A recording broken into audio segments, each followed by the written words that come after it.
Il suffit d'une seule seconde pour que tout bascule. Il y a quelques années, je me promenais avec Canaille, je venais juste de la récupérer, je ne la connaissais pas encore. Il y a un cycliste qui arrive au loin, je ne m'inquiète pas plus que ça, elle ne montrait pas plus de tension que ça, et malheureusement, elle s'est jetée sur lui et elle l'a fait tomber. Alors, il y a eu beaucoup plus de peur que de mal. Là, je me suis dit qu'il fallait que je lui apprenne quoi faire dans cette situation. Le cycliste est tombé, hein. Heureusement, il s'est rien cassé, mais moi, je n'avais rien appris à mon chien pour gérer cette situation. Et c'est vrai sur un cycliste, mais c'est aussi vrai sur quelque chose qui est toxique, qui est au sol, ou quelque chose qu'on ne veut pas que notre chien mange. C'est également vrai pour un congénère qui arriverait en face. Donc aujourd'hui, je voudrais vous montrer comment on construit ce comportement renoncé. Alors, il faut bien que vous différenciez quand vous posez votre gamelle et que vous demandez à votre chien d'attendre pour pouvoir y aller. Votre chien, là, vous le travaillez sur l'autocontrôle. Il attend, mais il sait qu'il obtiendra la ressource. En revanche, là, ce qu'on va faire aujourd'hui, c'est le renoncement. Il abandonne complètement l'idée de l'obtenir. Dans un cas, il patiente. Dans l'autre, il change complètement de projet. Pour apprendre ce comportement, on va commencer à la maison. Pourquoi à la maison? C'est un environnement connu, il y a peu de distractions et du coup, on aura beaucoup de réussite. Donc pour cet exercice, on aura besoin de 2 friandises et d'un chien. On va prendre une friandise dans chaque main et on va fermer nos poings et les mettre dans notre dos. On va présenter un de nos poings au nez du chien. Dès qu'il renonce à ce qu'il y a dedans, on va dire oui. Cette main disparaît et l'autre main apparaît pour récompenser. Oui. Et l'autre main apparaît pour récompenser. Et on va faire ça 5 fois.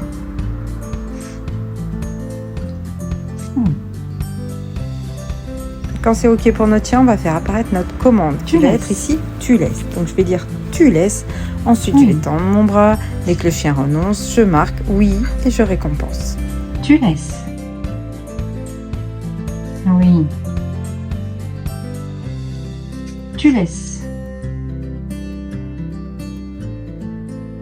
Oui. Tu laisses. Oui. Tu laisses. Oui. Tu laisses. Oui.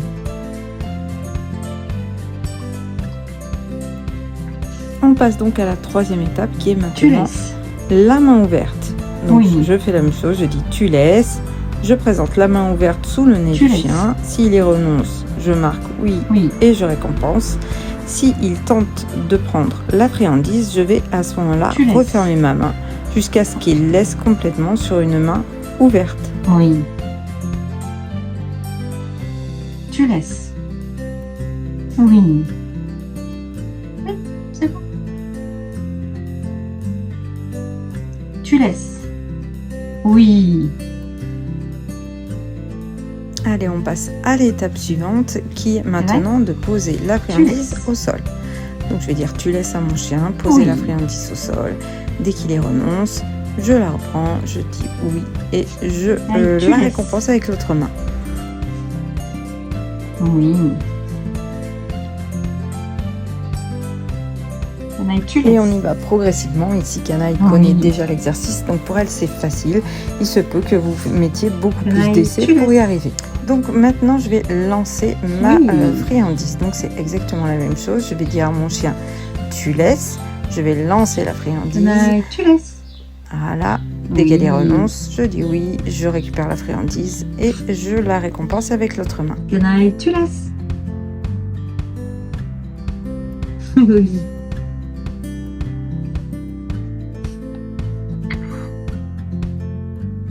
Canaille, tu laisses. Oui.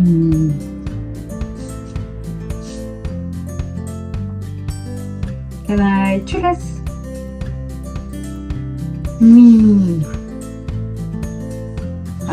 Donc je vérifie que mon chien a bien tout compris à la maison, que la friandise soit lancée, qu'elle soit posée, qu'elle soit dans ma main. À chaque fois que je dis tu laisses, tu dois y renoncer. Et une fois que c'est bon, on va pouvoir passer à l'extérieur. On a changé de contexte, on est en extérieur, donc on va refaire nos étapes mais en extérieur. Donc je recommence pareil. Donc je vais refaire pareil qu'à l'intérieur. Je vais reprendre un petit peu mes premières étapes pour voir si c'est toujours acquis. Là, on n'est plus dans le même contexte, on est en extérieur et il y a beaucoup plus de distractions.